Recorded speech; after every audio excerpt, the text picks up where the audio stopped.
ഇപ്പോൾ ഗോപൻ സ്വാമിയുടെ ഇളയ മകൻ മാധ്യമങ്ങളോട് സംസാരിക്കുന്നു, കേൾക്കാം. ഭയക്കേണ്ട കാര്യം എനിക്കില്ല. ഇതിപ്പോൾ ഇങ്ങനെ ചോദിച്ച ചോദ്യത്തിൽ ഞാൻ പറഞ്ഞു തരാം.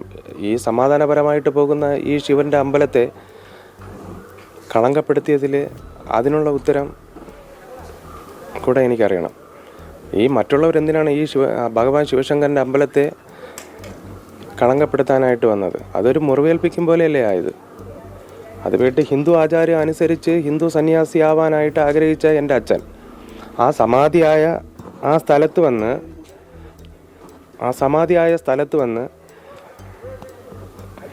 ഹിന്ദുത്വത്തെ വ്രണപ്പെടുത്തുക എന്നതാണ് അവർ ചെയ്തിട്ടുള്ളത്.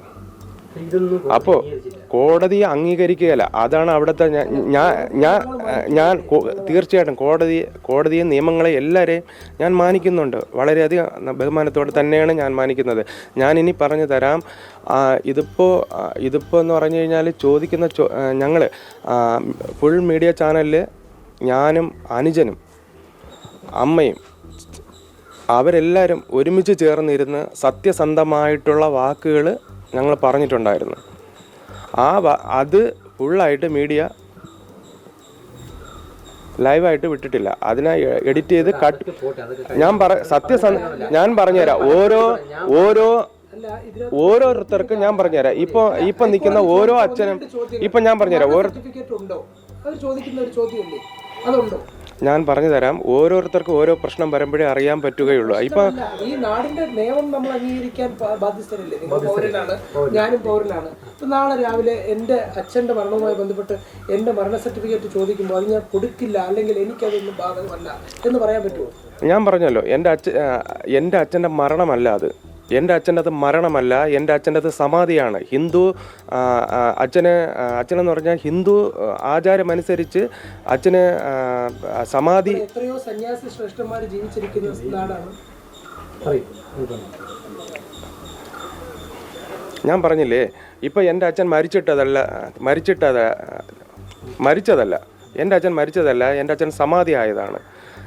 ഇപ്പോൾ ഞാനൊരു കാര്യം നിങ്ങളുടെ അടുത്ത് ചോദിക്കുകയാണ്. ഇപ്പോൾ ഒരു സാധാരണ ഒരു വീട്ടിലുള്ള ഒരാൾ ഞാൻ സമാധിയായി എന്ന് പറഞ്ഞ് ഒരിടത്ത് കൊണ്ട് ഇരുത്തി കഴിഞ്ഞാൽ നിങ്ങൾക്ക് അത് വിശ്വസിക്കാം, അതിൽ നിങ്ങൾക്ക് നോക്കാം.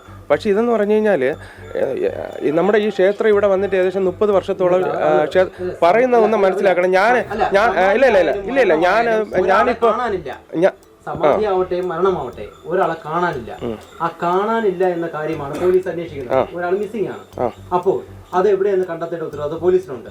അതുമായി അപ്പോൾ നിങ്ങൾ പറയുന്നു ഈ കാണാനില്ല എന്ന് പോലീസ് പറഞ്ഞ കക്ഷി സമാധിയായിരുന്നു. അപ്പോൾ അവിടെ അദ്ദേഹം ഉണ്ടോ, എന്താണ് സംഭവിച്ചത് എന്ന് അറിയണ്ടേ? അതിന് അവരുമായി പോലീസുമായി സഹകരിക്കേണ്ടതെന്നാണ് കോടതി ചോദിച്ചത്. ഇതിപ്പോൾ എന്ന് പറഞ്ഞു കഴിഞ്ഞാൽ ഇപ്പോൾ ആൾ കാണാനില്ല എന്ന് പറഞ്ഞു. ഞാനൊരു കാര്യം ചോദിക്കട്ടെ, ഇത് കാണാനില്ലെന്ന് പറഞ്ഞ ആളുടെ പേരെന്താ? ആ പേരെന്താ? അതാണ് ഗോപൻ സ്വാമി. തന്നല്ലോ. പരാതി ആരുടെ ആയിക്കോട്ടെ, ഞാൻ പറഞ്ഞുതരാം. ഞാനിപ്പോ ഒരു കാര്യം ചോദിക്കുന്നത്, ഇപ്പോൾ ആളിനെ കാണാനില്ലെന്നല്ലേ പറഞ്ഞ, ഈ പരാതി നൽകിയതാരാ? ഞാൻ അതാ ചോദിച്ചത്. ഞാൻ അതാ ചോദിച്ചത്. ഈ ഹിന്ദുത്വത്തെ ഈ ഹിന്ദു അമ്പലത്തെ വ്രണപ്പെടുത്താനാണ് തീരുമാനിച്ചുകൊണ്ടിരിക്കുന്നത്. ചേട്ടാ, ആദ്യം എന്ന് പറഞ്ഞു കഴിഞ്ഞാല് ഞാൻ പറഞ്ഞുതരാം. മരണപ്പെട്ടതാണ് അല്ലെങ്കിൽ സമാധിയായതാണ്. ഇത് ലീഗലി തെളിയിക്കാനുള്ള എന്തെങ്കിലും സാധനം കുടുംബത്തിന്റെ കൈവശമുണ്ടോ? ഹൈക്കോടതി ചോദിച്ചിരിക്കുന്ന അതാണ്. മരണപ്പെട്ടു എന്ന് തെളിയിക്കാൻ എന്തെങ്കിലും കാര്യം നിങ്ങളുടെ കുടുംബത്തിന്റെ കയ്യിലുണ്ടോ? നിങ്ങളുടെ ഭാഷയിൽ അത് സമാധി ആയിക്കോട്ടെ, എന്താണെങ്കിലും ആയിക്കോട്ടെ, ആ വ്യക്തി ഇവിടെ ഉണ്ടോ? ഇല്ല.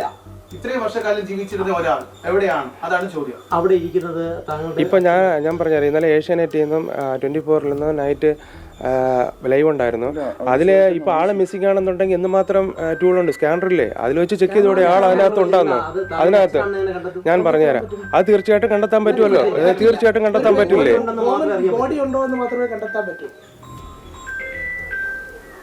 കോടതി വിധി അംഗീകരിക്കുന്നുണ്ടോ? എനിക്കത് ഫുള്ളായിട്ട് അംഗീകരിക്കാനായിട്ട് എനിക്ക് സാധ്യമല്ല. ഇല്ല. അവരന്വേഷിക്കട്ടെ. അന്വേഷണത്തിന് അവരന്വേഷിക്കട്ടെ. സമാധി പൊളിച്ച് പരിശോധിക്കാൻ അനുവദിക്കില്ല. സമാധി അത് തുറന്ന് പരിശോധിക്കണമെന്നാണല്ലോ പോലീസ്. ഞാൻ പറഞ്ഞു തരട്ടെ ചേട്ടാ. ഇതിപ്പോൾ എന്ന് പറഞ്ഞാൽ ഇപ്പോൾ ഒരു അത് എത്രയോ വർഷക്കൊണ്ടുള്ള ക്ഷേത്രത്തിലെ പൂജാരിയാണ്. ആ പൂജാരിക്ക് ഞാൻ പറഞ്ഞല്ലോ മക്കളായിട്ടുള്ള എൻ്റെ ഞാൻ പറഞ്ഞുതരാം. അച്ഛൻ്റെ മക്കളായ 2 മക്കളും പറയുന്നിട്ടുണ്ട്, അമ്മയും പറയുന്നുണ്ട്. ചേട്ടാ, ഹിന്ദു ആചാരം അനുസരിച്ച് അച്ഛൻ്റെ വാക്കുകൾ മക്കളത് തീർപ്പാക്കുന്നേ ഉള്ളൂ.